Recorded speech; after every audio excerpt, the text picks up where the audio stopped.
Unë nuk e di, po di të them vetëm një gjë, nëse do duhej një ligji për mendimin tim edhe për natyrën e vet, do duhej patjetër garantonte disa drejta, po jo të ishte ligji i cili definon çështjet e etiketave sociale me anë të ligjit. Unë nuk mendoj që kjo ka për të zgjidhur ndonjëherë me anë të ligjit, sepse kjo ka të bëjë me një kulturë, ka të bëjë me një mentalitet, ka të bëjë me një botë kuptim, ka të bëjë me një jetë shoqërore dhe atë ne nuk e shmangim dot, nuk e evitojmë dot. Për mua ligji duhet krijojë kushte ta ndihmojë shoqërinë që të jetë gjithmonë më shumë përfshirëse, të jetë gjithmonë më shumë e hapur, të jetë gjithmonë më shumë e butë ndaj tjetrit dhe realisht të fillojë të kuptojë të hapet, të shikoj dhe botkuptimet e ndryshme dhe identitetet e ndryshme. Kjo është për mua ajo që duhet kryer ligji. Nëse ligji fillon dhe bën ato që e bërë në vende të tjera, do prodhoj atë efekt që prodhoi në vende të tjera, pra një efekt anti, si më thon, woke, anti Mhm. Një farë progresizëm. reaksioni, po themi. Një farë Po, reaksioni. reakcioni i fuqishëm dhe Po. mendoj në shumë drejtime dhe i drejtë. Por kjo duhet diskutuar, pse duhet parë rast mbas rasti, por që ka një tendencë për t'i bërë gjërat me ligj dhe për t'i bërë gjërat për t'i shkruar në ligj dhe për t'i imponuar, për mua pa diskutim që nuk më pëlqen kjo gjë, nuk më pëlqen, nuk tim është shpreha më e dur, po nuk jam dakord. Nuk jam dakord të bëjë në këtë mënyrë dhe kam ndjek para ca kohësh një debat, bile edhe kam mundu me trajtu pak me këto hapësirat e mia sociale. Pati dy debate të mëdha që patëm plas para disa vitesh, ndodhi i sulmi në Francë, në Bataclan, në sallë ku ishte koncerti, ishte edhe një rast tjetër ku në këtë rast u vu flamuri francez masivisht në shenjë solidariteti ndaj kombit francez, në shtetit francez. Dhe një rast tjetër ishte kur u vu flamuri i komunitetit LGBT, QI, domethënë plus, si shenjë për të shpreh një lloj dakordësie për martesat gay, martesat E ti ndëzgjini, po. seksuale. Çfarë ndodhi domethënë? Ndodhi që unë këtu e kam ndjek shumë të debat, sepse plasje u bu, fillon shumë njerëz që vinin në top, sigurisht një pjesë e mirë ishin për solidaritet, s'kishin asnjë lloj lidhje me as pjesë e komunitetit, as. Por çfarë ndodhi domethënë? Ndodhi që në këtë rast unë po shpreh ato sociologë, ato që kam lexuar dhe ishin gjëra shumë të mira në atë kohë. Dhe thonë një gjë, ore, a mund të ndryshohen normat sociale me profile, me fotoprofilesh në rrjetet sociale, pra a mundet një proces qindra vjeçar të një evoluimi social jashtëzakonisht kompleks, që të fillojë dhe të pompohet me fushata algoritmike në rrjetet sociale dhe në për kanale tjera. Ky ishte pyetja dhe sigurisht që nuk mundet të bëhen ndryshime të mëdha shoqërore nëpërmjet këtyre formave të emergjencës, formave të jashtëzakonshme, formave, si më thënë, të deklamimit, të përplasjes në hapësirën publike, sepse ato përveç se krijojnë konflikt nuk bëjnë asgjë tjetër. Por patjetër që ka shqetësime, patjetër që duhen trajtuar, por duhen filluar futur pak nga pak në debatin publik. Më kujtohet atëherë që kur fliste zoti Berisha para, besoj do të ketë qenë diku nga fundi i mandatit, besoj dytë, kur fliste për këto martesat LGBT, më thënë, fliste në mbledhje të Këshillit të Ministrave dhe i fuste edhe i qeshme. Dhe më thënë, ne pa e bëjmë, po tash mos e merrni shumë seriozisht, tash kryeministri që qeshte, bënte gallat me këtë gjë. Pse? Sepse ai se besonte këtë gjë, ishte thjesht për t'i bërë qefin ndërkombëtarëve. Dhe edhe qeshte me idenë për t'i thënë opinionin që shiko, unë po merrem për t'i bërë qefin ndërkombëtarëve, asu se besoj këtë gjë. Po tani çka kuptimi ka që ti të shtysh diçka kur as vet ai që e deklamon nuk beson te kjo gjë. Ti keni pamje të rrezik i gjenja atje, do thënë ai qeshte me këtë gjë. Kjo është ajo që më shqetëson. Nuk besojnë tek ligjet që imponojnë skema dhe imponojnë gjëra me dhunë. Sigurisht ka në disa raste diskriminime pozitive që duhen vënë në ligj. Por janë raste të cilat janë raste të veçanta. por që të përcaktosh identitet dhe të mësosh njerëz si duhet sillen dhe se si duhet vetë ndihen me anë të ligjeve dhe me anë të normave, unë nuk e di ku ka funksionuar kjo, por përveç se dhunë nuk di të ketë prodhuar një gjë tjetër. Kjo është ajo që kam konstatuar unë.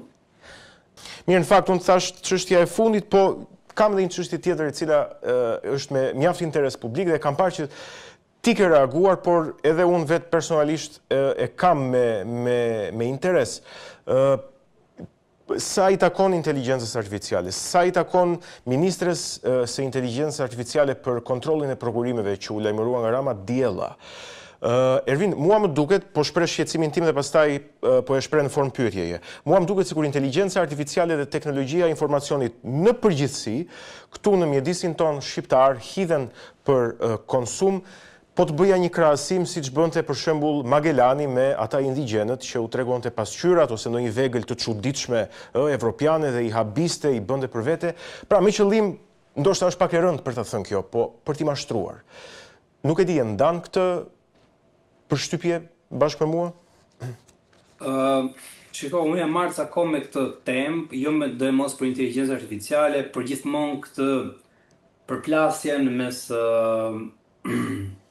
mes algoritmeve dhe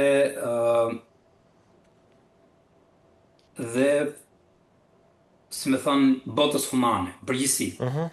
Çfarë ndodh? Unë e kam ndjek shumë në gazetari, se aty kam fokusin tim dhe fushën time, dhe çfarë kam parë? Kam parë që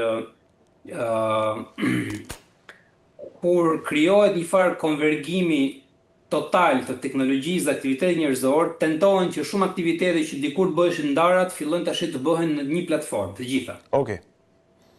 Dhe duke u bërë atje të gjitha, me fakuptimi, ato e humbasin atë autenticitetin dhe fillojnë dhe adaptohen rregullave të funksionimit të algoritmeve.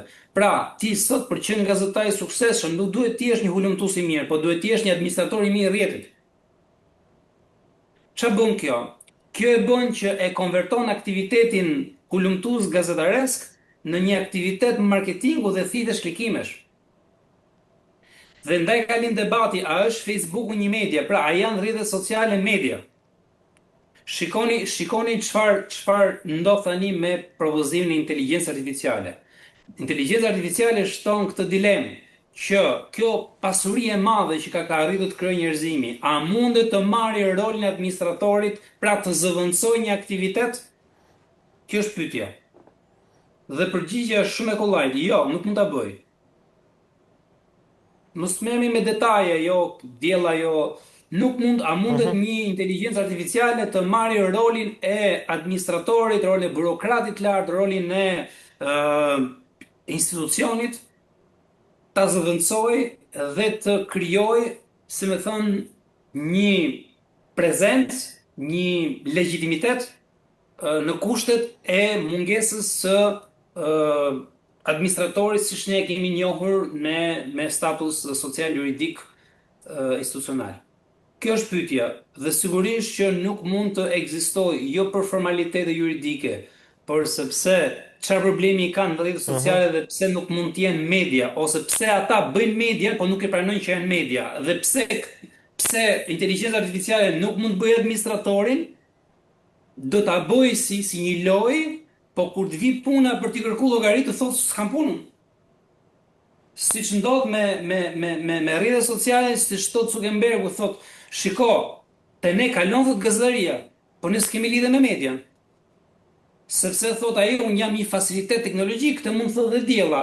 Diella mund të bëj vendimarrje, t'ja lën disa vendimarrje në dorë, po kur ti kërkon llogari pse u bë gabim, apo pse u bë me mungesë transparence, apo pse pati një problem, Diella thotë, "Nuk ke me mua.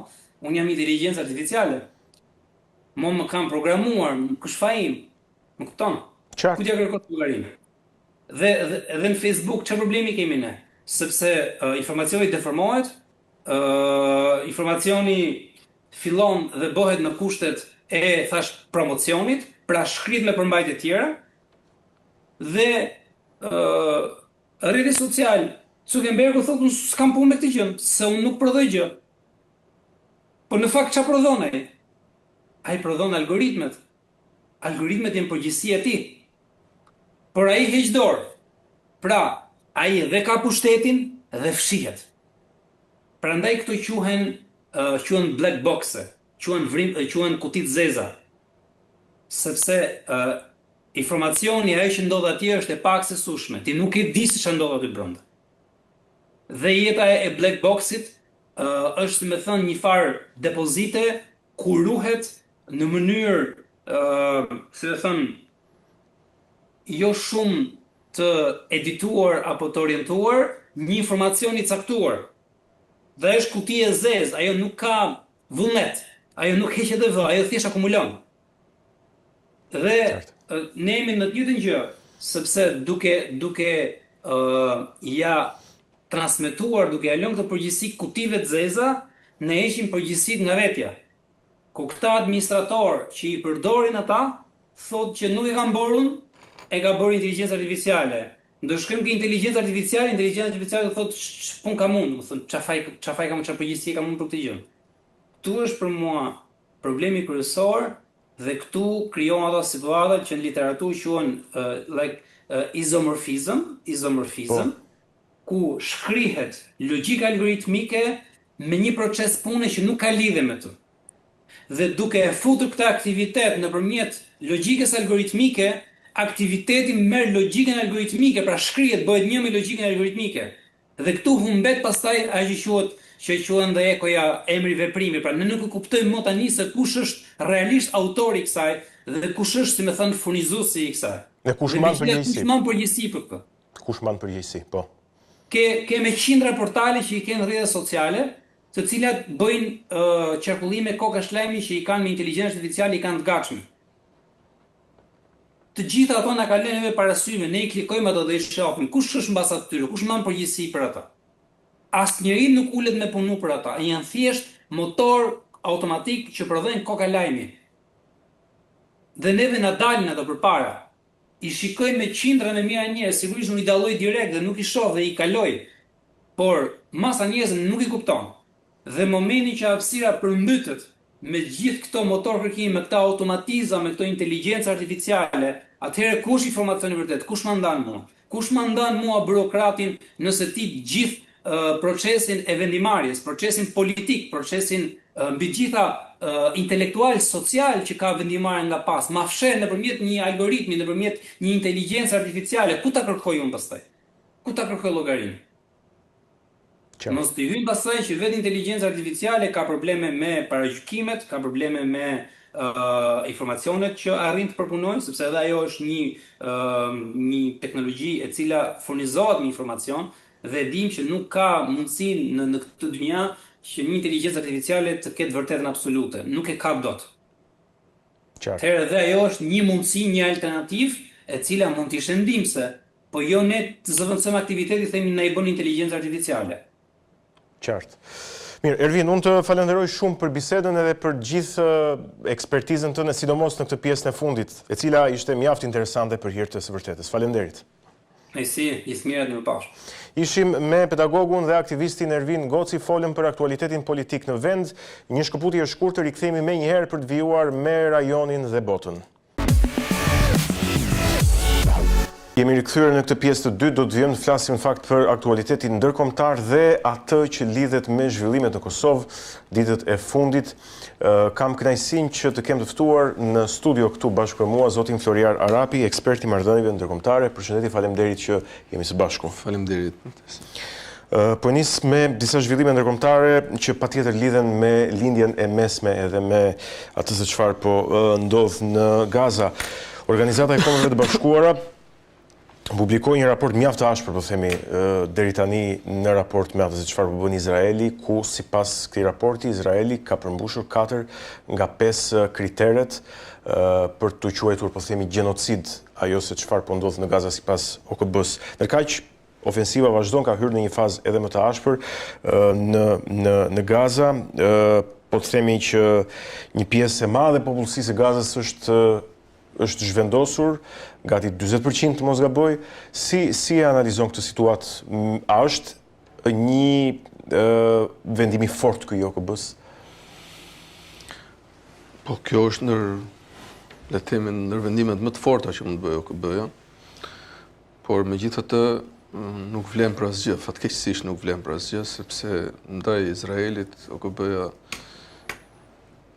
ka mbajtur qëndrime të tilla, ka ngritur një numër të madh, ka miratuar një numër të madh rezolutash, më shumë se 200, mos gaboj. Dhe Izraeli nuk pyet për askënd. Pra, fatkeqësisht ne kemi gjithë shtetet e botës një krah që përpiqen të ruajnë apo të zbatojnë të drejtën ndërkombëtare, dhe në krahun tjetër një shtet arrogant, siç është Izraeli, që nuk do t'ja di për askënd, as për OKB-n, as për aleatin e tij të ngushtë, le të themi, ose babain apo nënën e tij, domethënë Shtetet e Bashkuara të Amerikës. Ai është bërë si një fëmijë i llastuar, dhe shpeshherë fëmijët e llastuar ata bëhen përbindshë, dhe fatkeqësisht ne jemi në një stad të tillë. Ai është bërë si një përbindësh që nuk pyet për askënd. Dhe fatkeqësisht në raste të tilla, ata le të themi dëmtojnë apo shkatërrojnë edhe babain e tyre, dhe të gjithë këtë dhunë, gjenocid dhe këtë arrogancë që është duke kryer Izraeli, e gjithë kjo ka ndikuar jashtëzakonisht shumë keq edhe për imazhin e Shteteve të Bashkuara në botë. Kurse për sa i përket OKB-s, ata për të qenë më i saktë, ata kanë vrarë rreth 200 punëtorë të OKB-s në Gaza. Pra OKB-n ata nuk e llogarisin fare. Bile si shpeshherë i kanë quajtur si terroristë, si mbështetës të terroristi, sepse ju nuk e quani terrorist Hamasin, sepse kush nuk e quan terrorist Hamasin, për Izraelin është terrorist. Dhe e tillë është OKB-ja për ta. Kështu që nuk besoj se ka për të ndryshuar në gjë. Megjithatë, në imazhin ndërkombëtar është Izraeli është duke u fundosur dita ditësh, dhe kjo ka pasur për të pasoja shumë të rënda për të në afat shkurtra dhe afat mesme mbase, dhe kjo është